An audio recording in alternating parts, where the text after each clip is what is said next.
Good morning to everybody. आज हमारी पहली क्लास के बाद दूसरी और दूसरी के बाद तीसरी क्लास है, बट दूसरी क्लास वाला कंटेंट आज हम थोड़ा सा रिपीट करेंगे। Got it clear? तो लास्ट क्लास में हमने क्या पढ़ा था कि accountancy is a language but it is taught like a subject. तो एक दो बेसिक एग्जांपल्स लेते हैं जिससे प्रूव हो जाएगा कि ये जो अकाउंटेंसी है कैसे हम इसे लैंग्वेज का नाम देंगे। तो लेट्स कंटिन्यू विद दिस कि अकाउंटेंसी को लैंग्वेज का नाम कैसे दिया गया है। सब लोग अपना अपना कंटेंट ओपन कर लें, इस शीट वाला जो लोगों को दिया था मैंने। Everybody must be possessing the notes as of now. तो ये बातें सबको क्लियर थी कि भाई बिजनेस को हमने दो वर्ड्स में डिवाइड कर दिया। पहला शब्द था बिजी और दूसरा क्या था? नेस। एनी एक्टिविटी, कोई भी ऐसी हरकत जिसमें कोई इंसान बिजी रहे, we call it as what? Business. Simple as that. तो मैं आपको पढ़ा रहा हूं, I am busy, it's business. आप पढ़ रहे हैं, you are busy, it is business. आपके पापा मम्मी ऑफिस जा रहे हैं, शॉप पे जा रहे हैं, बिजनेस कर रहे हैं, पैसा कमा रहे हैं, वो भी बिजी है, तो दैट्स ऑल्सो बिजनेस। बट यहां पे हम बिजनेस किसको बोलते हैं? वो activity which is directed towards economic activities. कहने का मतलब आप मंदिर गए, मस्जिद गए, चर्च गए, गुरुद्वारे गए, पूजा पाठ अपने की, भगवान से आशीर्वाद लिया, आप बिजी हैं, यस और नो? बट क्या वो activity directed towards money earning होती है? Absolutely not. क्या आप पुजारी जी से बोलते हैं देखिए हमने इतना टाइम मंदिर में दिया है, जरा 5100 रुपए हमको दे दीजिए? बिल्कुल भी नहीं। तो उस एक्टिविटी में आप पैसा नहीं कमाते हैं, तो वो बिजनेस नहीं है। Fundamental logic is clear. But मंदिर में, मस्जिद में, चर्च में, गुरुद्वारे में लोग आते हैं, पैसा डोनेट करते हैं, ओके, और उससे वो अपने खर्चे पूरे करते हैं। तो क्या आप उसको भी प्रॉफिट मेकिंग एक्टिविटी बोलेंगे? नो। तो लेमन लैंग्वेज में, जनरल लैंग्वेज में आप उसे बिजनेस बोल सकते हैं। आई रिपीट, लेमन लैंग्वेज में आप उसे बिजनेस बोल सकते हैं। बट क्या मंदिर रन करना, चैरिटेबल ट्रस्ट रन करना, एक अनाथालय रन करना, एक ओल्ड एज होम रन करना प्रॉफिट मेकिंग एक्टिविटी होता है? नो, ये प्रॉफिट मेकिंग एक्टिविटी नहीं होता। They are called as non profit making activities. तो हम पढ़ाई जो क्लास 11th में करेंगे, 90% वो प्रॉफिट मेकिंग एक्टिविटीज की होगी। लास्ट का एक चैप्टर है, बेसिकली ये आईएससी बच्चों के सिलेबस में है, सीबीएसई स्टूडेंट्स के सिलेबस में ये नहीं है। The chapter is known as non profit making organisation. तो हम प्रॉफिट मेकिंग की 90% बातें करेंगे और 10% किसकी करेंगे? Non profit. अब many a time I have heard CBSE student saying अरे सर सिलेबस में नहीं है, क्यों पढ़ा रहे हैं? बट जब बच्चा 12th पास करता है ना और उसको सीयूटी का एग्जाम देना होता है, तो बच्चे की हालत खराब हो जाती है, सर वो एनपीओ नहीं पढ़ा था। तो इस बार भी काफी बच्चों ने मेरे को बोला सर वो एनपीओ नहीं पढ़ा था। मैंने कहा बिल्कुल नहीं पढ़ा था, मैंने तो पढ़ाया था। और मैंने बोला था भैया पढ़ लो 11th क्लास में, 2 साल बाद काम आएगा। तो अब उन बच्चों को मैंने अपने पुराने उस चैप्टर के रिकॉर्डेड वीडियोज और पीडीएफ दिए हैं कि भाई इससे आप इसको अपडेट कर लीजिए पूरा का पूरा। ओके, तो बार बार यही बोल रहा हूँ कि जब भी कुछ एक्स्ट्रा पढ़ाऊं, डू नॉट से सर क्यों पढ़ा रहे हैं, क्योंकि सिलेबस से 25% एक्स्ट्रा ही पढ़ेंगे आप। तो लेट्स अंडरस्टैंड। तो ये बात सबको समझ में आ गई थी कि जो इंसान बिजनेस करता है उसे बिजनेसमैन बोलते हैं। और वो दो बातों के लिए हमेशा चिंतित रहता है। कौन सी दो बातें? How much I have earned and what is my financial status. तो कैसे बेचारे को दो बातें पता लगेंगी? By maintaining some records. आपके घर में भी एक डायरी होगी। पापा ने मम्मी को महीने में कुछ XYZ मनी दे दिया। अब लोग कहेंगे सर XYZ नहीं देते सर, 10,000, 20,000, 30,000। हाँ वही, मतलब कुछ भी, एग्जाम्पल। अब मम्मी ने उसमें से कुछ पैसे ग्रोसरी पे खर्च किए, कुछ पैसे मम्मी ने झाड़ू पोछे बर्तन वाली को दिए, कुछ पैसे धोबी को दिए, कुछ पैसे इलेक्ट्रिक बिल में गए। तो mummy will also maintain a record. Why mummy will maintain a record? पापा कोई एनफोर्समेंट डिपार्टमेंट वाले हैं जो रेड डालने आ जाएंगे घर पे? मम्मी क्यों रिकॉर्ड मेंटेन करेंगी? Any answers? ताकि ये पता लगे कि महीने भर घर का खर्चा है कितना। Over the period of time घर का खर्चा बढ़ेगा कि घटेगा? बढ़ेगा। तो ये बात किसको बताएंगी? पापा को बताएंगी। क्यों बताएंगी पापा को ये बात?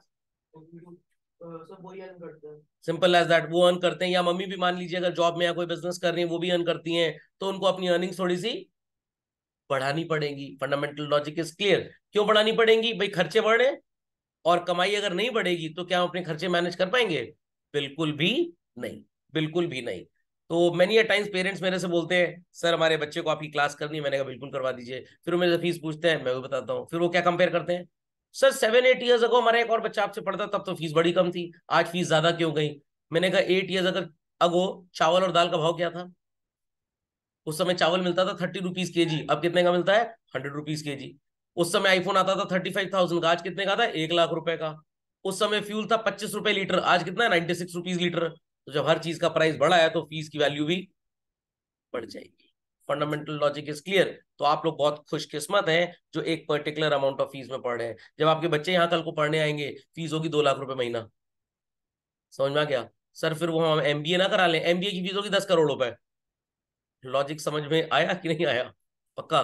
तो दादाजी से पूछिएगा जब वो क्लास 11th में थे पेट्रोल का प्राइस क्या था, ही वुड से बेटा 3 रुपए लीटर था, 2 रुपए लीटर था। आज मिलता है 2 रुपए लीटर पेट्रोल? 2 रुपए में पेट्रोल सूंघ ही ना पाए आज आप 1 लीटर। Got it clear? तो over the period of time prices बढ़ती हैं। तो बिजनेसमैन भी अपने स्टेटस को धीरे धीरे बढ़ाएगा ताकि वो अपने एक्सपेंसेस को मैनेज कर पाए। सो रिकॉर्ड्स मेंटेन करने पड़ेंगे। और क्या वो record English, Hindi, Turkish, Israeli भाषा, अफगानी भाषा में नोट होता है? नो। उसकी एक स्पेशल लैंग्वेज है और उस लैंग्वेज का काफी कोरिलेशन इंग्लिश लैंग्वेज से मिलता जुलता है। आप में से काफी स्टूडेंट्स ऐसे होंगे जिनको शायद हिंदी बोलनी आती होगी, and many are there who know how to speak well English. आप मेरे को ये भी बता सकते हैं कि अगर आपने किसी पंजाबी आदमी को बात करते हुए देखा हो, और आपको पंजाबी लैंग्वेज बहुत अच्छे तरीके से तो नहीं आती बट आप समझ जाएंगे। बंगाली इंसान को भी अगर बात करते हुए देखा हो, पूरी नहीं भी आती होगी बट थोड़ी बहुत समझ जाएंगे। बट किसी तमिल इंसान को या मराठी इंसान को बात करते हुए देखिए, क्या आप उसकी भाषा जरा भी समझ पाएंगे? नो, क्योंकि उसका जो बेसिस है वो हिंदी नहीं है। Got it clear? और मेजॉरिटी लैंग्वेजेस का बेसिस क्या है? संस्कृत है बेसिकली। तो अगर आपने संस्कृत की एक प्रॉपर अंडरस्टैंडिंग ली हुई है तो लगभग आपको काफी भाषाएं समझ में आ जाएगी। Am I clear in my approach? तो हिंदी आती है, संस्कृत आती है, थोड़ी सी उर्दू भी समझ जाओगे, थोड़ी सी पंजाबी भी समझ जाओगे, बंगाली भी समझ जाओगे। तो जब बच्चे अकाउंटेंसी पढ़ते हैं तो मैं यही बात बोलता हूं कि भाई ये सब्जेक्ट नहीं है, ये सिर्फ एक सब्जेक्ट की तरह पढ़ाया जाता है ये एक लैंग्वेज। और इस लैंग्वेज को जब आप पढ़ते हो तो इसमें आपको काफी टच किस चीज का नजर आएगा? इंग्लिश का नजर आएगा। So this language is highly influenced with what language? English language. तो आपके घर में चाय बनाने का बर्तन होगा, यस और नो? आपके घर में दाल और सब्जी बनाने का बर्तन होगा। कौन सा मेटल जनरली यूज किया जाता है इन बर्तनों में? एल्युमिनियम यूज किया जाता है, स्टील यूज किया जाता है, या मैं बोलूं कौन सा केमिकल एलिमेंट यूज किया जाता है? तो क्या आप वुड बोलेंगे? क्या आप मड बोलेंगे? आप क्या बोलेंगे सर? आयरन का ओर यूज किया जाता है बेसिकली। तो वही चीज यहां पे भी है। तो जब भी आप मार्केट में कपड़ा खरीदने जाते हो तो मेजॉरिटी कपड़े जो मिलते हैं वो कॉटन बेस्ड होते हैं। किसी में पॉलिस्टर ज्यादा होगा, किसी में थोड़ा सा कम होगा। मेजॉरिटी कंप्यूटर चिप्स जो बनती है उसमें कौन सा मेटल यूज होता है? कॉपर यूज होता है? नो, ब्रास यूज होगा या सिल्वर यूज होगा। क्यों? क्योंकि ब्रास और सिल्वर, सॉरी सिल्वर और गोल्ड की जो रिएक्टिविटी होती है वो बहुत कम होती है, जल्दी रिएक्ट नहीं करते। कंप्यूटर बोर्ड जो मदरबोर्ड्स होते हैं उस पे काफी सर्किट्स होते हैं, कौन से? सो कॉल्ड मेटल के होते हैं, गोल्ड के होते हैं, क्योंकि गोल्ड जल्दी रिएक्ट नहीं करता। क्या लकड़ी का होता है वो? क्यों नहीं होता लकड़ी का? लकड़ी का क्यों नहीं होता? कंडक्टर ऑफ इलेक्ट्रिसिटी नहीं है बेसिकली। और जो भी आपका सर्किट होगा उसको कंडक्टर ऑफ इलेक्ट्रिसिटी होना पड़ेगा, तभी वो सर्किट की तरह काम करेगा। तो जब भी आप अकाउंटेंसी पढ़ेंगे आपको क्या लगेगा? सर इसमें ज्यादातर टच जो हमें नजर आ रहा है किस भाषा का नजर आ रहा है? इंग्लिश का नजर आ रहा है। तो अकाउंटेंसी अल्टीमेटली बनी कैसे, किसने इसको बनाया, सारी बातें हम करेंगे। दो झूठ भी यहां पे आपको बताए जाएंगे। पहला झूठ ये है कि अकाउंटेंसी इंडिया में इन्वेंट नहीं हुई। दूसरा झूठ यह है कि अकाउंटेंसी को ल्यूकस पैसियोली नामक व्यक्ति ने बनाया था। और इन दो झूठ से मैं इसका पर्दा आज ही फाश कर देता हूं। चाणक्य का नाम आपने सुना था? Who was he? अच्छा, किस राजा के कोर्ट में जनरली बैठ के एडवाइस दिया करते थे? चंद्रगुप्त मौर्य जी के काल में वो थे और उनको एडवाइस दिया करते थे, काफी जीनियस थे। आपने कभी चाणक्य को देखा है? सिंपल एज, उनको किंग बनाने में पूरा उनका हाथ था। कभी आपने चाणक्य को देखा है? कभी मिले आप उससे? चलिए, मेरे अंदर चाणक्य की आत्मा है, वैसे समझ लीजिएगा। क्लियर? तो सो कॉल्ड, अब चाणक्य ने 4th सेंचुरी बीसी में अपनी जो इकोनॉमिक्स की बुक अर्थशास्त्र जिसको हम बोलते हैं लिखी थी, उसमें अकाउंटेंसी का भी जिक्र किया था। और सारे लोगों को दुनिया जहान में क्या बताया जाता है? Accountancy was invented after the second world war, industrial revolution जब हुआ था इटली में, ल्यूकस पैसियोली साहब ने सो कॉल्ड 1494 में इन्वेंट किया था। सबसे बड़ा झूठ है ये, सबसे बड़ा झूठ। हर किताब में यही लिखा हुआ है। बट अब थोड़ा सा इंडियनाइज सिस्टम आ रहा है हर किताबों में, तो आपको हो सकता है 2-3 साल में बात पढ़ने को मिले, who invented accountancy, not Lucas Pacioli but Chanakya. 1494 में नहीं हुआ था, कब हुआ था? 4th सेंचुरी बीसी में हुआ था। तो जब भी आपके स्कूलों में ऐसी बातें बताई जाए, आप अनार की तरह पॉपअप करिएगा और ये क्लैरिफिकेशन टीचर को दे दीजिएगा। What it clear? पक्का? चलिए, तो भाई स्पेशल लैंग्वेज को हम क्या बोलते हैं? अकाउंटेंसी। तो अगेन याद रखिएगा, 100 बार याद रखिएगा, क्योंकि पढ़ते समय हर बार मैं आपको चुकोटी काटता रहूंगा और बताता रहूंगा, सब्जेक्ट नहीं है, क्या है ये? Language. It is just taught like a subject. 4 into 2 8 होता है, 3 4 12 होता है। तो मैथ्स को आपने पढ़ा सब्जेक्ट की तरह, बट ये हर जगह इस्तेमाल होता है। सब्जी भी आप खरीदने जाते हैं, मैथ्स यूज होती है वहां पे। किसी के साथ डील नेगोशिएट कर रहे हैं, वहां पे भी मैथ्स इस्तेमाल हो रही है।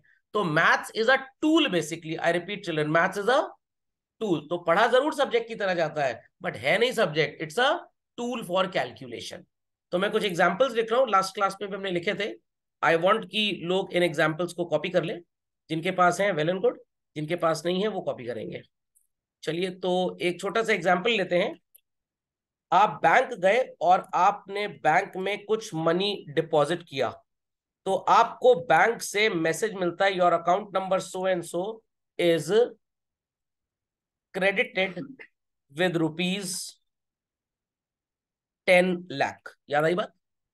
और इसी तरह से जब आप बैंक से मनी निकालते हैं, तो भी शायद आपको मैसेज मिलता है, या बैंक मैनेजर आपके घर आते हैं बताने के लिए? मैसेज मिलता है। और तब आपको क्या मैसेज मिलेगा? Your account number so and so is debited with ₹this much। तो अजीब वर्ड्स नजर आ रहे हैं। यहां पे क्या वर्ड नजर आ रहा था? क्रेडिटेड। और यहां पे क्या वर्ड नजर आ रहा था? डेबिटेड।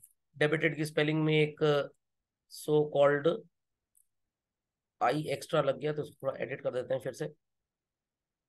चलिए, your account number so and so is debited. So those who are new to the class can copy this. चलिए, और ये दो वर्ड्स मार्क कर लेते हैं। One is credited children and other is debited. चलिए, सो क्रेडिटेड वर्ड का जो डेरिवेशन हुआ है वो कहां से हुआ है? क्रेडिट से। नहीं, क्रेडिया तो बाद में आता है, क्रेडिट से। और क्रेडिट हैज कम फ्रॉम क्रेडरे और क्रेडिया। और इसी को शॉर्ट में क्या लिखा जाता है? CR। और 90% बच्चे ये जानते हैं कि ये जो क्रेडिट में CR आया है, ये कहां से आया है? क्रेडिट से आया है, जो बिल्कुल ही बकवास है। ये क्रेडरे और क्रेडिया से आया है। ये किसी भी एंगल से क्रेडिट से नहीं आया है। इस शब्द का इंग्लिश मीनिंग होता है so called sacrifice. I repeat children, the meaning of this word is sacrifice.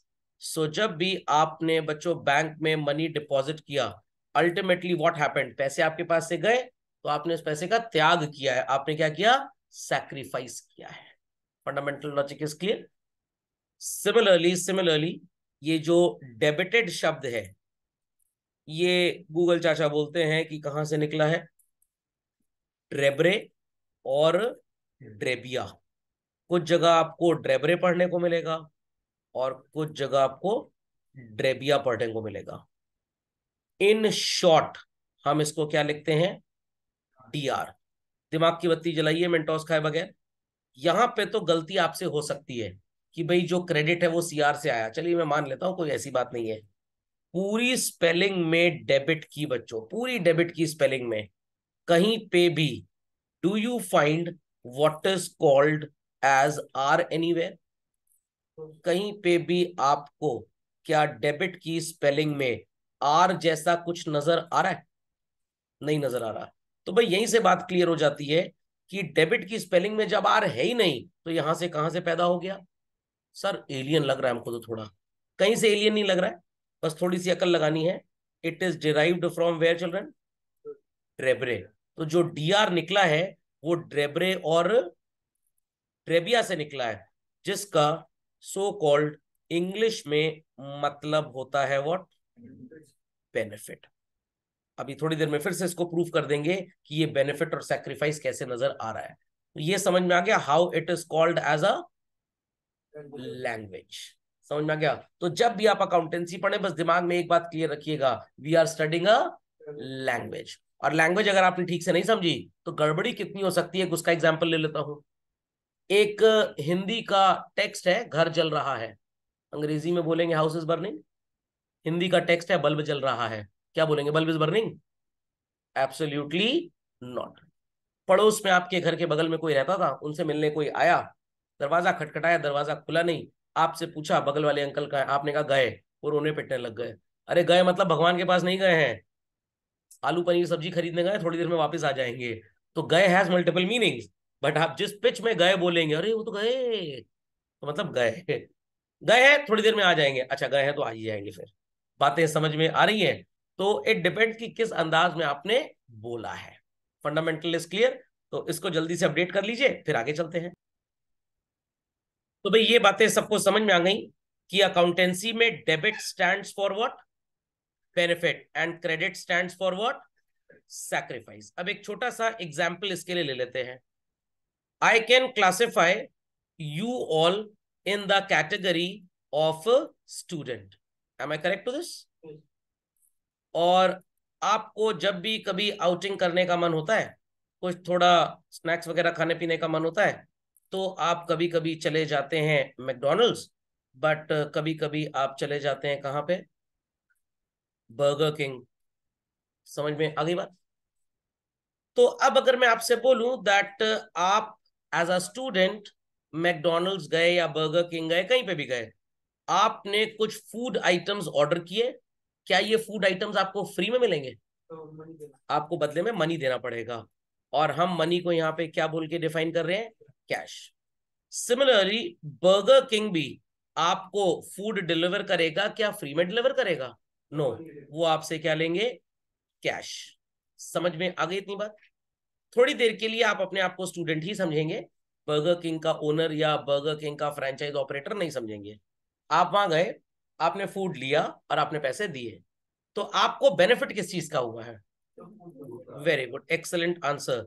तो you happen to get the benefit of food. और क्या दिया आपने बदले में? कैश, पैसा दिया।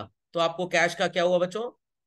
सैक्रिफाइस। ये तो इंग्लिश है, ये तो इंग्लिश है, बट हमको इस लैंग्वेज को इसके रूल्स एंड रेगुलेशंस के हिसाब से पढ़ना पड़ता है, इंग्लिश के हिसाब से नहीं पढ़ना पड़ता।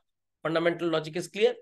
आपको बर्मिंघम पैलेस बुलाया गया है और आप टी शर्ट और शॉर्ट्स पहन के चले गए, will you get the entry there? बिल्कुल नहीं। वहां पे एक ड्रेस कोड है, भाई प्रॉपर 3 पीस सूट में आपको आना पड़ेगा। अच्छा 3 पीस में क्या क्या आता है सर? शर्ट पैंट, एक वेस्ट कोट आएगा, एक कोट आएगा और टाई आएगी, और नीचे आप लखानी की 60 रुपए की चप्पल पहन के चले गए, और वहां पे जो बाहर वो लंबे क्राउन वाले गार्ड्स खड़े थे उन्होंने भगा दिया आपको। आप क्या बोलेंगे? 3 पीस सूट बोला था, चप्पल की तो बात नहीं हुई थी, कुछ भी पहन सकते हैं। Will they allow to enter you? क्या वो आपको एंट्री देंगे? किक आउट कर देंगे। तो पूरा एक ड्रेस कोड है वहां पे। बात समझ में आ गई? गांधी जी की बात अलग थी, उनको उनके ड्रेस कोड में अलाउ किया गया था। यहाँ पे भी एक कोड ऑफ कंडक्ट है कि आप नॉर्मल कोई भी वो भाषा इस्तेमाल नहीं कर सकते जो आपको अच्छी लगती है, आपको वो इस्तेमाल करनी पड़ेगी जो यहाँ के रूल्स बोलते हैं। Fundamental logic is clear. Cricket में दोनों साइड पे कितने कितने आपको स्टंप्स नजर आते हैं? 3 3 नजर आते हैं। नहीं, मैं 2 में ही खेलूंगा। आप खेल सकते हैं 2 में, बीच वाला स्टंप नहीं है, कोई प्रॉब्लम की बात नहीं है। गली क्रिकेट में लोग ईटा लगा खेल लेते हैं, बट क्या इंटरनेशनल मैच में ईटा लगाया जाएगा? बिल्कुल भी नहीं। तो हर चीज का एक सेट स्टैंडर्ड है। वैसे यहाँ पे भी है। हम बेनिफिट के लिए टेक्स्ट क्या यूज करेंगे? डेबिट। और सैक्रिफाइस के लिए टेक्स्ट क्या यूज करेंगे? C R. तो आज के बाद अगर आपको कहीं पे भी टी आर नजर आएगा तो आप क्या अज्यूम करेंगे? बट हॉस्पिटल में अगर ऐसा नजर आएगा तो इसे बेनिफिट मत मान लीजिएगा। ओके। अगर सी आर नजर आएगा तो आप उसे क्या बोलेंगे? सैक्रिफाइस। कोड वर्ड में बात करनी है। पड़ोस वाली आंटी जी घर पे आई और मम्मी के सामने धाड़ धाड़ के रोने लग गई। अब मम्मी आपसे पूछ रही क्या हुआ इनको, तो आपने कोड वर्ड में बोला इनके घर का एक इंसान क्रेडिट हो गया है, मतलब भगवान के पास चला गया, सैक्रिफाइस हो गया है। तो मम्मी ने बोला अरे भाभी जी आपको तो डेबिट होना चाहिए, खाना कम बनाना पड़े कम से कम। समझ में आ रही है बात है? तो कोड वर्ड डेबिट का मतलब क्या है? बेनिफिट, और क्रेडिट का मतलब सैक्रिफाइस। अंडरस्टूड? तो डी आर का मतलब डॉक्टर भी होता है। टी आर का मतलब सो कॉल्ड डॉक्टर वहां पे होता है जब हम मेडिकल साइंस की बात करते हैं, जब हम पीएचडीज की बात करते हैं। बट कॉमर्स की भाषा में, जस्ट होल्ड ऑन, हाँ, अकाउंटेंसी की भाषा में जब हम डी आर की बात करते हैं तो उसका मतलब क्या होता है? Benefit. Got it clear? Debit. CR की बात करते हैं तो जंगल वाला सीआर नहीं है वो, यहाँ सीआर का मतलब क्या है? सैक्रिफाइस। Understood this? पक्का? सिमिलरली अपने आप को थोड़ी देर के लिए अब आपको समझना है कि आप बर्गर किंग ऑपरेट कर रहे हैं अपनी सिटी में। कुछ स्टूडेंट्स आते हैं, पैसे देते हैं और आपसे खाना लेके जाते हैं, बर्गर्स, फ्रेंच फ्राइज वगैरह वगैरह। तो कैश आ रहा है कि जा रहा है बच्चों? आ रहा है। तो इट इज गिविंग बेनिफिट और सैक्रिफाइस? Very good. तो अंग्रेजी भाषा में क्या लिखेंगे हम? बेनिफिट। Got it clear? और अकाउंटेंसी की लैंग्वेज में क्या लिखेंगे? D R. बात समझ में आ गई? सिमिलरली बदले में क्या गया आपके पास से? फूड। तो बर्गर किंग ने सैक्रिफाइस किया इस फूड के लिए, या बर्गर किंग को बेनिफिट हुआ फूड का? Sacrifice. And how sacrifice is written in accountancy? Credit. Got it clear? तो cash debit and food credit. Student के लिए food debit and cash credit. Is it a very great rocket science to understand? Amazon से कुछ parcel आया आपके घर में और आपने बदले में पैसे दे दिए, तो पार्सल क्या देगा आपको? तो आप बोलेंगे पार्सल को डेबिट, और बदले में क्या जा रहा है आपके पास से? क्या करेंगे? कैश को। और अमेजोन वालों के पास क्या आ रहा है? तो वो कैश को क्या करेंगे? डेबिट। और पार्सल को क्या करेंगे? Simple as that. कभी भी कहीं पे भी कोई भी कंफ्यूजन हो डेबिट क्रेडिट समझने में, ब्रह्मास्त्र मैंने आपको दे दिया है। Got it clear? जीवन में आप गलती नहीं कर सकते डेबिट और क्रेडिट में। और चैलेंज करता हूं, दुनिया की किसी किताब में टेक्स्ट लिखा हुआ आपको नहीं मिलेगा। जब आप मल्टीपल बुक्स पढ़ेंगे, रीड करेंगे कंटेंट, बीच से ये चीजें अपने आप डिस्कवर हो जाती है। अंडरस्टैंडिंग? डायरेक्टली किसी बुक में नहीं लिखा हुआ है ये। So please update this in your notes very quickly. तो भाई ये बातें सबको समझ में आ गई that it is a language. चलिए, so let's continue to the other text. Please open your notes sheet to this page. First page होगा इसका, बेसिक टर्म्स ऑफ अकाउंटेंसी, जो आज का हमारा मेन लेक्चर था, जहां से हमको आज स्टार्ट करना था। तो हर क्लास में ऐसा नहीं होगा कि जो पिछला पढ़ा उसको हम रिवाइज करेंगे। ये स्टार्टिंग की बस 2 ही 3 क्लास में ऐसा चलता है, when new students keeps on adding up. तो अब ये बेसिक टर्म्स होते क्या है? आप प्लान कर रहे हैं विंटर वेकेशन में इस साल कि अफगानिस्तान घूम के चले आए। बड़ी ख्वाहिश थी आपकी ओसामा चाचू से मिलने की। अब ये ख्वाहिश पूरी नहीं हो पाएगी क्योंकि वो हमारे बीच में नहीं है। समझ में आ गई बात? बट आप अफगानिस्तान घूमने जाना चाहते हैं, और आप जब घूम के आए 2 महीने बाद, तो मैंने आपका रिव्यू लिया, and your experience was very very very bad. Experience कुछ ऐसा ही था जैसे अक्षय कुमार का एक्सपीरियंस उस मूवी में था जब वो अफगानिस्तान में रोल प्ले कर रहे थे। कौन सी मूवी थी वो? एक मूवी थी ना जिसमें गाना था, तेरी मिट्टी में मिल जाऊं। केसरी। Very good. देखिए आईक्यू लेवल कितना तेज है हमारे बच्चे का। और पेरेंट्स क्या कंप्लेन करते हैं? सर हमारा बच्चा थोड़ा बेवकूफ टाइप का है, सर हमारा बच्चा ज्यादा इंटेलिजेंट है नहीं, उस पर ध्यान दीजिएगा। मेरी बड़ी हंसी आती पेरेंट्स के ऊपर कि वो अपने बारे में बोल रहे हैं कि बच्चे के बारे में बोल रहे हैं। Got it clear? तो जिसके पेरेंट्स बोले कि हमारा बच्चा थोड़ा अकल से पैदल है, अब आप ऑपोजिट अप्लाई कर लीजिए, मतलब वो सुपर जीनियस होगा। समझ में आ गया? तो कोई भी बच्चा अकल से कमजोर नहीं होता है, सब सुपर जीनियस होते हैं। ये पेरेंट्स के अंदर एक गलत फहमी होती है कि उनका बच्चा थोड़ा सा मेंटली कमजोर है। ऐसा कुछ नहीं होता है। Everybody born on the planet earth, specially in India, is super genius, highly adaptable होता है। तो वहां पे अक्षय कुमार जी को प्रॉब्लम क्या आ रही थी? वो जो एक लेडी थी जिसका कत्ल होते हुए बचाता है वो उसको, वो उसके लिए कुछ खाने पीने का सामान लाती है। अक्षय कुमार उससे एक्सेप्ट तो कर लेता है, बट उसको बात समझ में नहीं आती। आपका भी हाल कुछ ऐसा ही होगा। आप इशारे से चीजें समझ लेंगे, बट आपको बातें समझ में नहीं आएंगी। क्यों नहीं आएंगी समझ में? क्योंकि आप उस लैंग्वेज से टोटली अनअवेयर हैं। आई रिपीट, आप उस लैंग्वेज से टोटली अनअवेयर हैं। तो कभी आप गुजरात घूमने अगर गए हो, हर जगह बोर्ड पे इंस्ट्रक्शन जो लिखा होता है जलेबी की तरह गोल गोल लिखा होता है। अब आपको भाषा समझ में नहीं आती। क्यों नहीं समझ में आती है? क्योंकि आपने कभी उसको पढ़ा ही नहीं। तो क्या आप चाहते हैं कि आपका अकाउंटेंसी में ऐसा ही हाल हो, आपको लगे ए फॉर अकाउंटेंसी नहीं, ए फॉर अफगानिस्तान घूम के हम चले आए हैं? नो। तो आपका अकाउंटेंसी पढ़ते टाइम अफगानिस्तान घूमने वाला हाल ना हो, तो आपको सबसे पहले सबसे इंपॉर्टेंट जो पढ़ना पड़ेगा, डेफिनेशन मीनिंग वगैरह सब गया भाड़ में, that is called as what, basic terms of accountancy. What it clear? तो जेरोक्स में नोट्स सब बच्चों के पास अवेलेबल है, बट काफी चीजें मैं इसमें आपको लिखवाऊंगा भी, तो आप इन्हीं नोट्स में लेफ्ट राइट जगह अरेंज करके लिखते जाएंगे, कॉपी में कुछ लिखने की जरूरत नहीं है। तो everybody ready with this context? चलिए, तो अपनी क्लास वर्क कॉपी को बंद कर दीजिए, बस नोट्स को अपनी टेबल पे रख लीजिए, अपने ऊपर रख लीजिए। तो सबसे पहला जिक्र हम करेंगे कैपिटल या नेटवर्थ का। थोड़ी देर के लिए अज्यूम कर लेते हैं for a couple of minutes कि मैं ज्योग्राफी का टीचर हूं और आप ज्योग्राफी की क्लास में बैठे हुए हैं, and I am asking you what is the capital of United States of America. What will be your answer?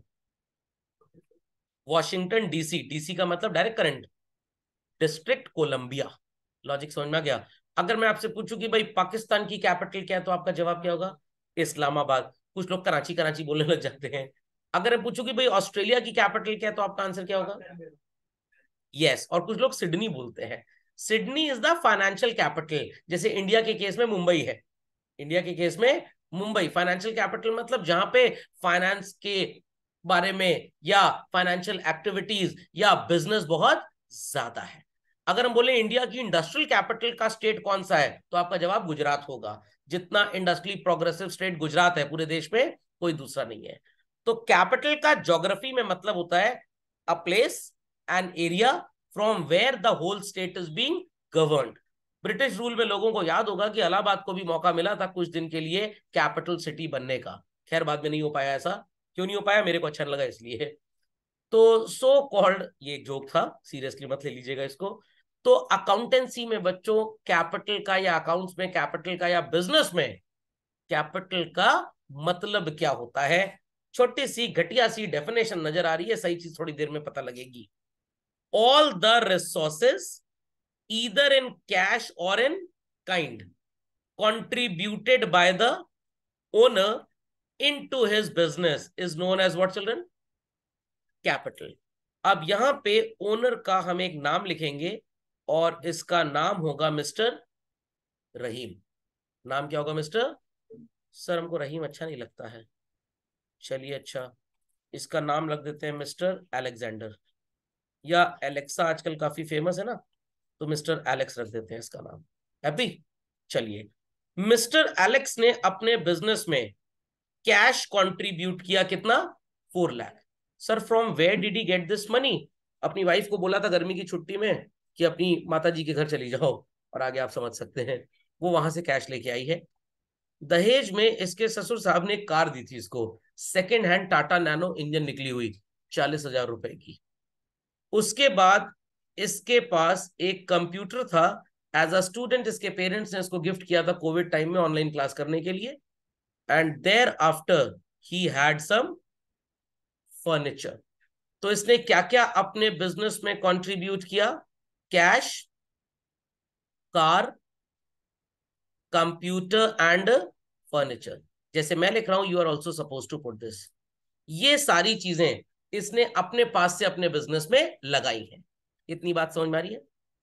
Car की जो वैल्यू है बच्चों वो कितनी है? 40,000। कैश जो था that was how much? 4 lakhs। Computer कितने का था? 80,000। और फर्नीचर कितने का था? 6 लाख।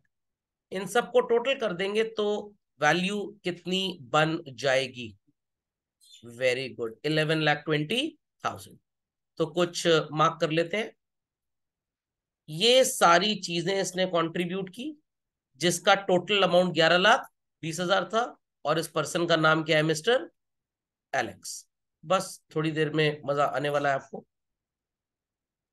11,20,000 भी कैपिटल है, कैश, कार, कंप्यूटर, फर्नीचर भी कैपिटल है, मिस्टर एलेक्स भी कैपिटल है। थोड़ा सा बस डिफरेंस है। कैपिटल शब्द यूज किया जाता है बिजनेस में 3 बार। First, to represent the owner. I repeat children, first to represent the owner. बात समझ में आ गई? Second, the amount that is being contributed, and third, things which are contributed. देखिए मैंने 3 अलग अलग टेक्स्ट कौन से इस्तेमाल किए हैं, सबको नजर आ रहा है? Owner is named as capital, total amount को क्या बोल रहा हूं मैं? Amount of capital. और इन चीजों को मैं क्या बोल रहा हूं?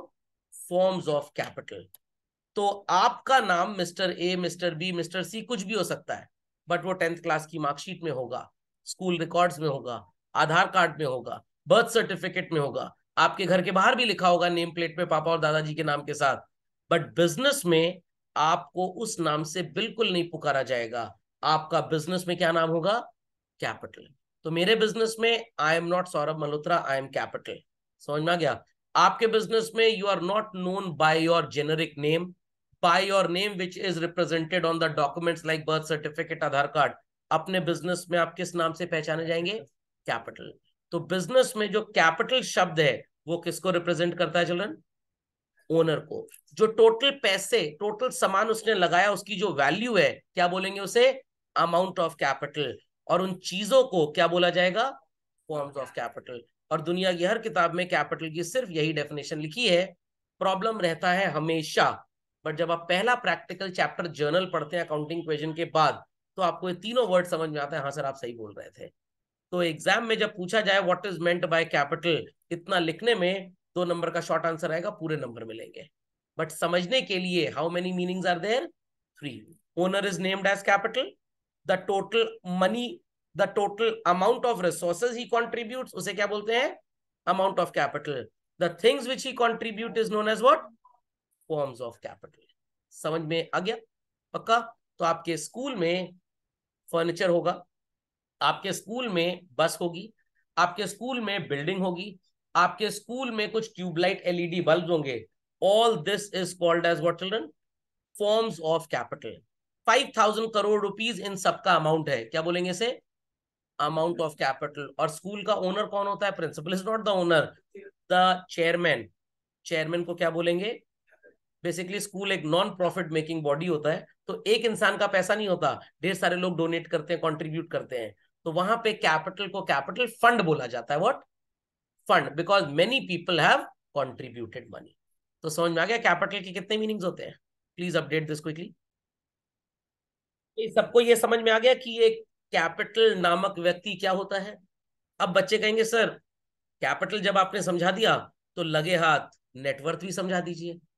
कैपिटल और नेटवर्थ बिजनेस की, अकाउंटेंसी की, कॉमर्स की भाषा में एक ही चीज है। The only difference is this word was originated with reference to, यही चीज बस गलत है, context of UK.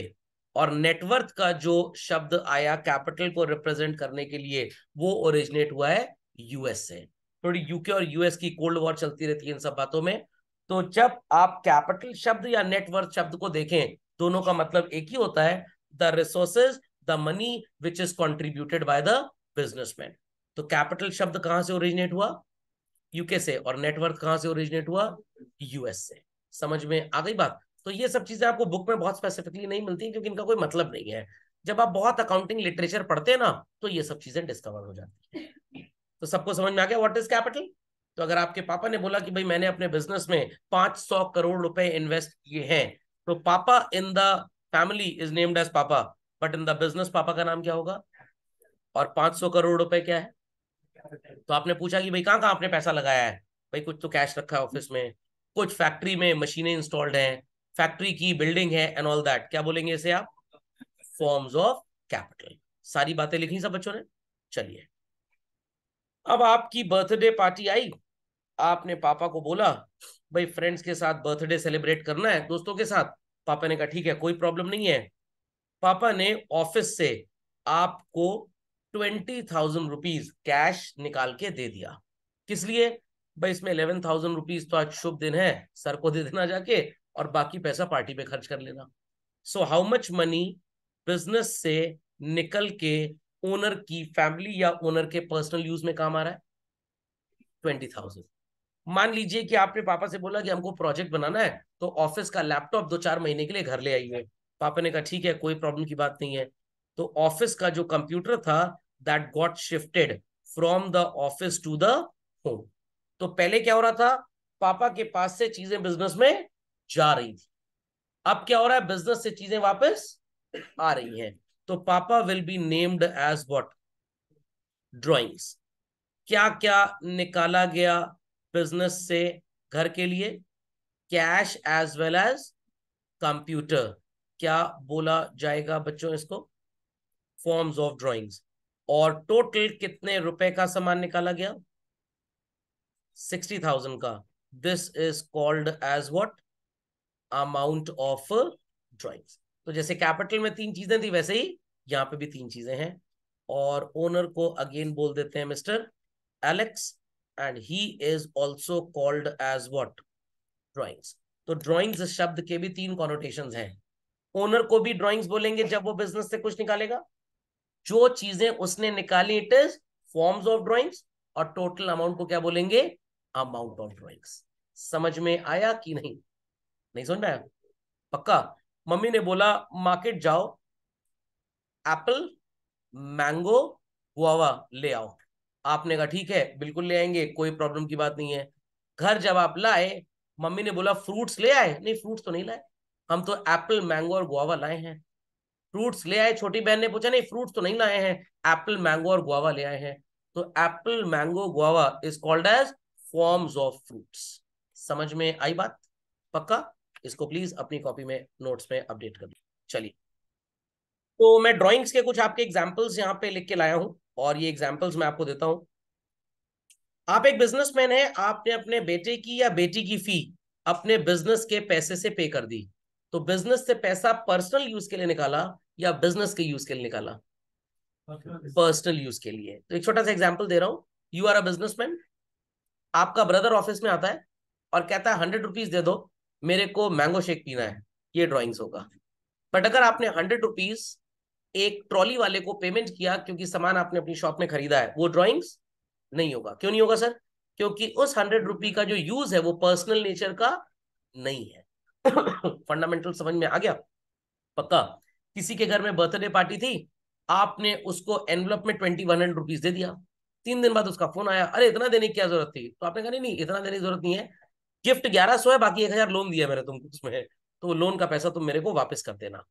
Purpose defines the term, I repeat, purpose defines the term. Logic समझ में आया कि नहीं। तो आपके पापा का मान लीजिए लैपटॉप का स्टोर है, 2 लैपटॉप शॉप से निकले, एक आपने अपने लिए यूज किया और एक आपने मेरे को बेच दिया। तो जो अपने लिए यूज किया है that will be designated as drawings. समझ में आ गया। बट जो मेरे को बेचा गया है वो कुछ है, क्या है बाद में बताऊंगा, बट ड्राइंग्स नहीं है। फंडामेंटल लॉजिक इज क्लियर और नॉट, कंफर्म। नेक्स्ट, गिफ्ट दे दिया अपनी शॉप से अपने कुछ रिलेटिव्स को, तो क्या आपने उन्हें बेचा ही ये सामान, नहीं, तो it is also called as what, drawings. Office से कैश निकाला किस पर्पस के लिए, पर्सनल एक्सपेंसेस। सर कैसे पर्सनल एक्सपेंसेस, आपने 500 रुपीज ऑफिस से निकाले और डिलीवरी वैन जो थी उसमें फ्यूल डलवा दिया। वो डिलीवरी वैन कस्टमर्स को सामान डिलीवर करने के काम आती थी, क्या ये पर्सनल यूज है, नो, ये ड्राइंग्स नहीं है। बट अब आपने एक और 500 निकाला और अपनी एक्टिवा में फ्यूल भरवाने के लिए उस पैसे को यूज किया। Here the logic is what, personal expense. तो इस 500 को आप ड्राइंग्स बोलेंगे, बट पहले वाले 500 को आप ड्राइंग्स नहीं बोलेंगे। मैंने पैसे खर्च किए आपका स्टडी मटेरियल जेरोक्स कराने में, तो it is a part of my professional activity, business activity, क्या ये भी ड्राइंग्स होगा, नो। बट अगर मैंने पैसे अपने बिजनेस से निकाले और अपने कुछ डॉक्यूमेंट्स, पर्सनल डॉक्यूमेंट्स जेरोक्स करवाए, उसका मेरे बिजनेस से कोई लेना देना नहीं है, this will be called as drawings. समझ में आ गया। आपके बिजनेस का 50th ईयर सेलिब्रेशन है, सारे एम्प्लॉइज के लिए आपने एक ब्लेजर स्टिच करवा दिया और आपने करोड़ों रुपए खर्च किए, ये बिजनेस वेलफेयर का खर्चा, एक्सपेंस है, ये ड्राइंग्स नहीं है। बट अगर अपनी मदर के लिए, फादर के लिए, ब्रदर सिस्टर के लिए आपने ब्लेजर स्टिच करवाया जिनका बिजनेस में कोई रोल नहीं है, तो ये पर्सनल यूज के लिए पैसा खर्च हो रहा है, इसे क्या बोलेंगे, ड्राइंग। तो ऑब्जेक्टिव क्या है उस पैसे के यूटिलाइजेशन का, वो डिफाइन करेगा कि ये ड्राइंग्स है या बिजनेस का एक्सपेंस है। कंटेंट क्लियर हो गया।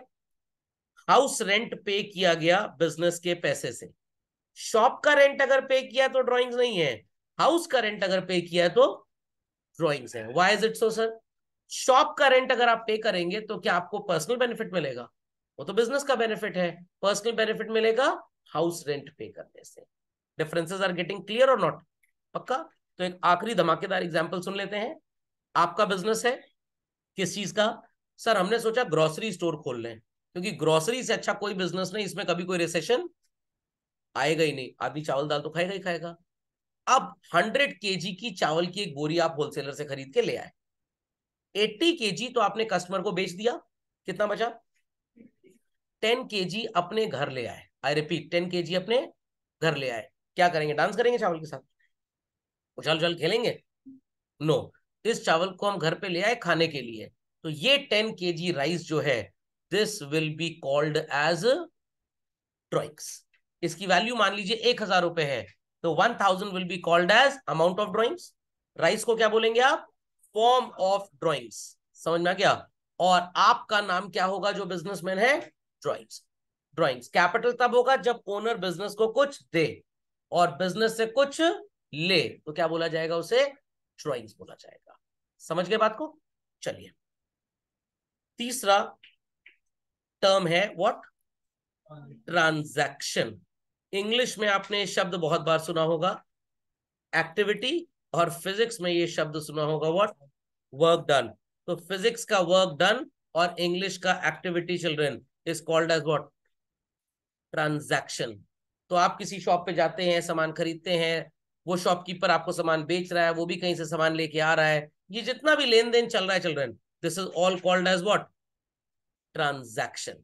मैकडोनल्ड जाइए, बर्गर किंग जाइए, सामान खरीदिए, उनको पैसे दीजिए, वो अपना इलेक्ट्रिक बिल पे कर रहे हैं, स्टोर का रेंट पे कर रहे हैं, this is all called as what? Transaction. समझ में आया ट्रांजैक्शन शब्द का मीनिंग? नहीं समझ में आया? आ गया? चलिए, मैंने कुछ एग्जांपल्स लिखे हुए हैं। बिजनेसमैन ने मनी कंट्रीब्यूट किया अपने बिजनेस में, it is what? A transaction. हमने कुछ आर्टिकल्स खरीदे बिजनेस में बेचने के लिए, इट इज व्हाट? हिंदी में हरकत शब्द सुना है? तो हिंदी का हरकत, इंग्लिश का एक्टिविटी, अकाउंट्स का अकाउंटेंसी का ट्रांजैक्शन। कस्टमर्स आपकी शॉप पे आए, क्या करेंगे? डांस करेंगे फुल वॉल्यूम में म्यूजिक लगा के। हम उनको वो आर्टिकल्स बेचेंगे जिस चीज का हमारा बिजनेस है। मैंने स्टडी मटेरियल जेरोक्स कराया, पेमेंट किया जेरोक्स वाले को, इट्स अ ट्रांजैक्शन। आपको स्टडी मटेरियल दे दिया, इट्स अ ट्रांजैक्शन। आप पेट्रोल पंप पे गए, आपने अपनी व्हीकल पे पेट्रोल भरवाया, इट्स अ ट्रांजैक्शन। आपने अपने ऑफिस का इलेक्ट्रिक बिल पे किया, it's a transaction. All activities of the business जिसमें मनी का गिव एंड टेक तुरंत है या फ्यूचर में भी है, it is called as what? Transaction. Business से बच्चे की फीस पे की, सर ये तो ड्राइंग्स है। ये ड्राइंग्स है, मैं नहीं कह रहा कि नहीं है, बट इस एक्टिविटी को आप क्या बोलेंगे? It's a transaction. समझ में आ गया? तो ड्राइंग्स बिजनेसमैन का नाम है जब वो बिजनेस से कुछ निकाले, और इस हरकत को हम बोलते क्या है? ट्रांजैक्शन। तो मैं थोड़ा सा और इसको सिंप्लीफाई करता हूं। अगर मैं आपसे बोलूं मेरे को एक ऐसे फ्रूट का नाम बताइए जिसका छिलका येलो कलर का होता है, गर्मी स्टार्ट होने में वो आ जाता है और बरसात के बाद उसका टेस्ट खराब हो जाता है, इट्स मैंगो। आप समझ गए? अब अगर मैं आपसे बोलूं एक ऐसी एक्टिविटी बताइए जिसमें बिजनेसमैन अपने इस्तेमाल के लिए पैसा बिजनेस से निकाल सकता है, तो आप बोलेंगे सर बच्चे की स्कूल फीस पे करना, घर का खर्चा पूरा करना। तो मतलब आपने एक ऐसा ट्रांजैक्शन बताया जिसमें ड्रॉइंग्स नजर आए। आई रिपीट, आपने एक ऐसा ट्रांजैक्शन बताया जिसमें क्या नजर आए? ट्रांजैक्शन और ड्राइंग्स में डिफरेंस समझ में आया? फिर से सुन लीजिए। मम्मी ने बोला मार्केट जाके कोई 5 फल ले आओ।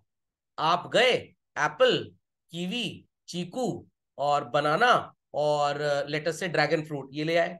आपकी छोटी सिस्टर कह रही है भैया फ्रूट्स ले आए? नहीं फ्रूट्स नहीं लेके आए, हम तो ये सब लेके आए हैं। तो सिस्टर कैटेगरी की बात कर रही है, आप उस कैटेगरी के आइटम्स को डिफाइन कर रहे हैं। समझ में आई बात? तो ट्रांजैक्शन का मतलब बिजनेस एक्टिविटीज। जब ओनर बिजनेस में पैसा लगाता है तो हम ओनर को किस नाम से पुकारते हैं? चपड़गंजू, कैपिटल। और ओनर जब बिजनेस से अपने इस्तेमाल के लिए पैसा निकालता है क्या बोलते हैं? Dragon fruit. Simple as that. समझ में आ गया? टीचर और टीचिंग में क्या फर्क होता है? Teacher is a person and teaching is a process, activity. तो transaction is a process and capital and drawings, ये दो ऐसे शब्द हैं जो किसको रिप्रेजेंट करते हैं? ओनर को। Firstly when he contributes, I repeat, firstly when he, and secondly when he takes out something from the business. तो बायोलॉजिकली मैं आप सबको मैमल्स बोल सकता हूं, लड़कों को बॉयज बोल सकते हैं और लड़कियों को गर्ल्स बोल सकते हैं, और सबको ह्यूमन बींग्स भी बोल सकते हैं। क्योंकि आप क्लासरूम में बैठे हैं तो आपको स्टूडेंट भी बोल सकते हैं। तो आपके कितने अलग अलग नाम हो गए? You can be addressed as a mammal, you can be addressed as a boy और girl, you can be collectively addressed as a student. तो जेंडर के बेसिस पे मैं आपको बॉय और गर्ल बोलूंगा, कलेक्टिव नाउन के बेसिस पे मैं आपको स्टूडेंट बोलूंगा। बातें समझ में आ रही है? बातें समझ में आ रही हैं? वही चीज यहाँ पे भी है। तो जब मैं अपने बिजनेस से पैसे निकालूं, अपनी पर्सनल कार में पेट्रोल भरवाने के लिए मेरे को किस नाम से पुकारा जाएगा? ड्राइंग्स। मैं केबीसी खेलने गया, Kaun Banega Crorepati? Got it clear? 7 crore के क्वेश्चन में फंस गया और एक स्टूडेंट को फोन किया, जवाब दे दो। स्टूडेंट कह रहा है सर हमारा एक क्वेश्चन नहीं है, पहले वो बता दीजिए फिर इसका जवाब देंगे। इतनी देर में टाइम ही खत्म हो गया। तो कैसे सवाल का जवाब दे दिया और सही हो गया और 7 करोड़ जीत लाए। 7 करोड़ रुपए जब जीते, भारत सरकार को टैक्स भी देना इसमें, उसके बाद वो पूरा पैसा हमने अपने बिजनेस में लगा दिया। इस हरकत को क्या बोलेंगे? ट्रांजैक्शन। और मेरे को क्या बोलेंगे? समझ में आ रहा है ट्रांजैक्शन और कैपिटल का डिफरेंस? तो ट्रांजैक्शन इज अ प्रोसेस जैसे teaching, teacher is a noun जैसे कैपिटल। Any other requirement? समझ गए? एक और एग्जांपल ले लेते हैं। आप गर्मी की छुट्टी में नानी माँ के यहाँ गए, उन्होंने 21,000 रुपए का एनवलप दिया, आपने पैसे आगे पापा को दे दिए, पापा ने अपने बिजनेस में कंट्रीब्यूट कर दिया। सो नानी माँ से पैसे लेकर पापा को देना, बिजनेस में कंट्रीब्यूट होना, is known as what? Transaction. और पापा को क्या बोलेंगे? कैपिटल। आपका बर्थडे था, आपने पापा के ऑफिस को विजिट किया और अकाउंटेंट से, कैशियर से बोला जरा 2,000 रुपए दे देना। पापा ने बोला हाँ दे दो, नहीं तो यहीं बैठ के रोएगा आएगा। Got it clear? So this activity of taking money is a transaction and papa will be called as what? समझ में आ गया? Thereafter गिफ्ट दिया रिलेटिव्स को, ऑफिस का रेंट दिया, बिजनेस से पैसा निकाला, पर्सनल एक्सपेंसेस के लिए हाउस रेंट पे किया और एम्प्लॉइज को उनकी salary they the. These all are called as what children? Transaction. तो ट्रांजैक्शंस के अब मैंने यहाँ पे 2 क्लासिफिकेशंस भी लिखे हुए हैं। तो आई होप सो आपको ट्रांजैक्शन का मतलब ठीक से समझ में आ गया। It's not very fast. पक्का? ये वीडियो यूट्यूब पे अपलोड भी हो जाएगा तो ठेंगा दिखा दीजिएगा तो अच्छा लगेगा, कुछ कमेंट भी कर दीजिएगा तो और अच्छा लगेगा, आपको भी अच्छी नींद आएगी, आत्मा को शांति मिलेगी। 2 तरह से इसका क्लासिफिकेशन किया गया है। पहला क्या है लेफ्ट में? Based on money movement. और दूसरा क्या है? बेस्ड ऑन, अगर चट मंगनी पट ब्याह हो जाए तब डाइवोर्स होता है ना, चट मंगनी पट ब्याह तब डाइवोर्स, मतलब एक हाथ दे एक हाथ ले। ऐसी एक्टिविटीज बिजनेस की where money gets exchanged immediately, I repeat, money gets exchanged immediately, इन ट्रांजैक्शंस को बोला जाता है कैश ट्रांजैक्शन। व्हाट? कभी कभी आपने कोई शॉप विजिट की हो, वहां पे एक स्टिकर चिपका होता है, कृपया उधार मांगकर शर्मिंदा ना करें, आज नगद, कल उधार, परसों फिर नगद। समझना क्या मतलब? हम क्रेडिट आपको नहीं देंगे, अगर हैसियत है पैसे दीजिए, सामान लेके चले जाइए। तो कैश ट्रांजैक्शंस क्या होते हैं? वो एक्टिविटीज बिजनेस की जहां पे पैसे का लेन देन तुरंत होता है। बट कुछ बिजनेसमैन अपने कस्टमर्स को फैसिलिटी देते हैं, सामान ले जाओ और पैसा कब देना? अगले जन्म में, कुछ टाइम के बाद। It could be 1 week, 10 days, 1 month, 15 days, कुछ भी हो सकता है। इन हरकतों को क्या बोलते हैं? समझ में आ गया? तो आप में से काफी बच्चे ऐसे होंगे जिन्होंने कभी एटीएम स्वाइप करके सामान खरीदा होगा, या कभी गूगल पे आपने किया होगा। तो जब आप गूगल पे करते हैं तो क्या होता है? सामान आपने लिया, सर्विस ली और पैसे तुरंत आपके बैंक अकाउंट से कट गए। This is what? Cash transaction. But many a time तो आपने देखा होगा आपके पापा मम्मी के पास क्रेडिट कार्ड होगा, आपने स्वाइप करके सामान तो ले लिया, बिल अभी 1 महीने के बाद देना है। समझ में आ गया? 1 महीने के बाद देना है। अब आप बोलेंगे सर फर्क क्या पड़ेगा, चाहे पैसे आज दो चाहे 1 महीने के बाद दो? आपके पापा को फर्क नहीं पड़ेगा, इसमें फायदा बैंक का होता है। कैसा फायदा होता है ये भी एक क्लास है, उसमें डिस्कस करूंगा मैं आपसे। तो एनी बिजनेस एक्टिविटी जहां पे पैसे का लेन देन झटपट हो जाए, क्या बोलेंगे उसे आप? कैश। और जहां पे आज एक्टिविटी हो गई बट पैसे का लेन देन कुछ दिन के बाद होगा, you will call it as what? Credit transaction. Got it clear? Businessman भी क्रेडिट ट्रांजैक्शन क्यों करते हैं? भाई कस्टमर हाथ से ना निकल जाए, भाई सामान खरीद लो, पैसे आज नहीं है, चलो कुछ दिन के बाद दे देना। तो कैश और क्रेडिट समझ में आ गया? कैश और क्रेडिट सबको समझ में आ गया? पक्का? तो you went to the shop, bought the things, paid instantly, कौन सा ट्रांजैक्शन हुआ? Cash. Went to the shop, bought the things, promise है कि कुछ टाइम के बाद पैसा देंगे, कौन सा ट्रांजैक्शन हुआ? क्रेडिट। मैं ओनर हूं अपने बिजनेस का, केबीसी से पैसा जीता, बिजनेस में लगा दिया। बच्चों के स्कूल की फीस पे करनी है, बिजनेस से निकाला और पे कर दिया, फुल स्टॉप। मेरे अलावा क्या कोई दूसरा इन्वॉल्व है? No. This activity is known as internal. Shop पे कस्टमर्स आते हैं, सामान खरीदते हैं, हम कुछ लोगों से रॉ मटेरियल खरीदते हैं फैक्ट्री के लिए, फैक्ट्री में प्रोसेस करते हैं और बेचते हैं। तो हमारे अलावा कोई और भी इन्वॉल्व है या सिर्फ हम ही इन्वॉल्व हैं? और भी लोग इन्वॉल्व हैं। This is called as what children? External transaction. बात समझ में आ गई? तो हर वो एक्टिविटी जिसमें सिर्फ ओनर और businessman involve, sorry, owner and business involve हो, कोई आउटसाइडर नहीं, क्या बोला जाएगा उसे? इंटरनल। और जिसमें हमारे कस्टमर्स, सप्लायर्स, ये सब भी इन्वॉल्व हो जाए, we call it as what? External. कुछ बच्चों को लग रहा होगा सर इतनी आसान आसान थ्योरी क्यों पढ़ाए जा रहे हैं आप? बिकॉज इसको अगर आप बहुत एक्सक्लूसिवली नहीं समझेंगे और जब आप न्यूमेरिकल्स करने स्टार्ट करेंगे, हर न्यूमेरिकल में आपकी गलती होने वाली है। तो इसलिए इसको समझना बहुत जरूरी है। इंटरनल ट्रांजैक्शन को रिकॉर्ड करने का तरीका फर्क होता है, एक्सटर्नल ट्रांजैक्शन को रिकॉर्ड करने का तरीका फर्क होता है। एक एग्जाम्पल लेते हैं। आप एक बिजनेसमैन है, आपने बिजनेस से पैसे निकाले और अपने ब्रदर और सिस्टर की स्कूल फीस पे कर दी, क्या बोला जाएगा आपको? Very good. आपने पैसे निकाले और अपने एम्प्लॉय के बच्चे की स्कूल फीस पे की है, is that going to give you some personal benefit? ये ड्राइंग्स नहीं है। क्या है बता दूंगा, बट ये ड्राइंग्स नहीं है। तो if it is written paid life insurance premium, paid life insurance premium मतलब ओनर की लाइफ का रिस्क कवर करने के लिए इंश्योरेंस कंपनी को प्रीमियम दिया जा रहा है। Paid insurance premium of the office building, तो ऑफिस बिल्डिंग का जब प्रीमियम दिया तो बेनिफिट किसको मिलेगा? ओनर को या बिजनेस को? बिजनेस को। और जब ओनर का लाइफ इंश्योरेंस प्रीमियम दिया गया तो बेनिफिट किसको मिलेगा? ओनर को। तो दोनों को रिकॉर्ड करने का तरीका फर्क है, one is internal transaction, other is external. तो ये समझना बहुत ही ज्यादा जरूरी है। अंडरस्टूड? कोई क्वेरी किसी की? पक्का? हाँ, ओनर को बेनिफिट हो रहा है तो इंटरनल ट्रांजैक्शन होगा, क्योंकि कोई आउटसाइड पार्टी इन्वॉल्व नहीं है, तो उसको लिखने पढ़ने का तरीका डिफरेंट है। समझ में आ गया? मैंने भी चश्मा पहना है, कुछ दूसरे भी इंटेलिजेंट बच्चे जिन्होंने चश्मा पहना है। What it clear? दोनों का चश्मे का कलर हो सकता है सेम हो, बट ग्लास तो दोनों में लगा है, क्या दोनों की ग्लास की पावर भी सेम होगी?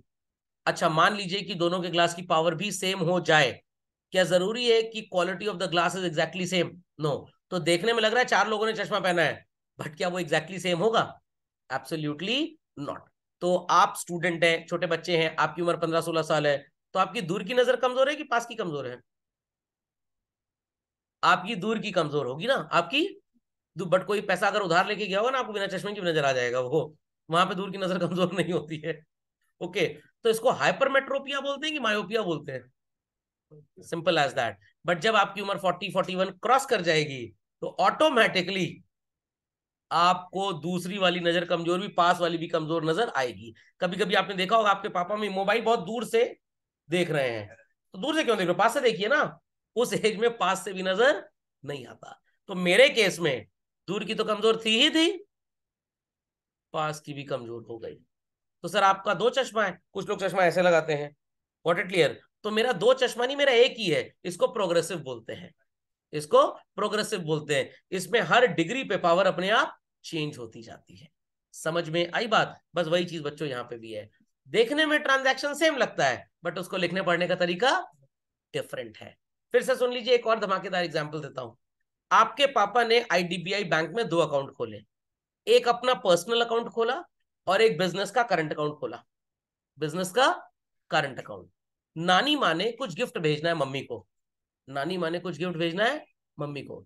तो अगर पापा उसको बिजनेस के करंट अकाउंट में मंगवा ले उस पैसे को, तो वो बिजनेस ट्रांजैक्शन मान लिया जाएगा। बट नानी माँ ने गिफ्ट भेजा है, इस पे कोई टैक्स नहीं लगता है, तो पापा उसको किस अकाउंट में मंगवाएंगे? अपने पर्सनल सेविंग अकाउंट में। दोनों को रिकॉर्ड करने का तरीका फर्क होगा।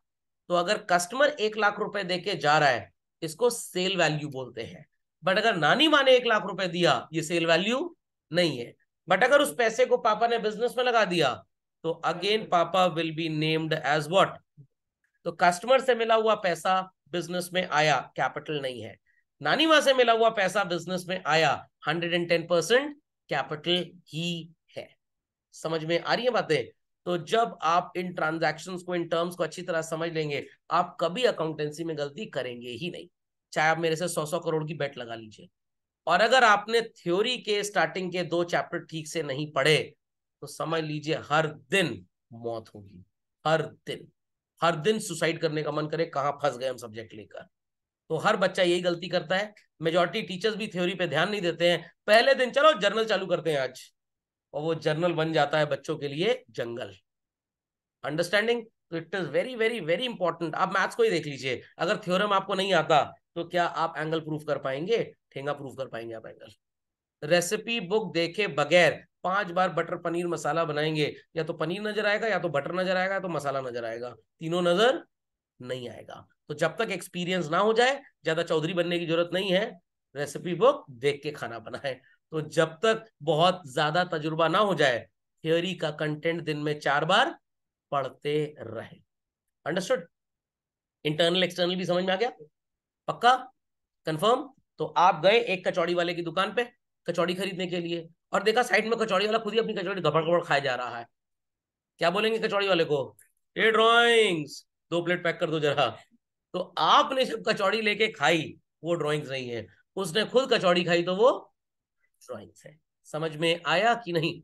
पक्का? मान लीजिए मैंने इंडिया में लैम्बोर्गिनी का शोरूम ओपन कर लिया, 2 गाड़ी खुद अपने लिए निकाल ली, 2 गाड़ियां खुद अपने लिए निकाल ली, I will be called as what? और 50 गाड़ी आपने खरीद ली, will that also be called as drawings? अगर आप मेरे रिश्तेदार हैं, मैंने फ्री में आपको दे दी पर्सनल यूज, तो वो ड्राइंग्स है। बट अगर आप खरीद के ले गए हैं, तो वो ड्राइंग्स नहीं है। ओके, चलिए। जब क्लास में कुछ बहुत अच्छा करते हैं, टीचर क्या बोलता है? गुड। और बहुत बहुत बहुत अच्छा करेंगे तो सर, ढेर सारे बच्चे एक साथ जब कुछ अच्छा करते हैं, टीचर गुड्स बोलता है। अरे नहीं भैया, ऐसा नहीं है। Got it clear? तो इंग्लिश नहीं है, अकाउंटेंसी है। गुड और गुड्स में फर्क होता है। कॉमर्स की भाषा में जिस चीज का बिजनेस करते हैं, आई रिपीट चिल्ड्रन, जिस चीज का बिजनेस करते हैं, उस सामान को बोला जाता है गुड्स। समझ में आया? तो कार के शोरूम में गए, ढेर सारी गाड़ियां वहां पे हैं, किस लिए हैं? देखने के लिए।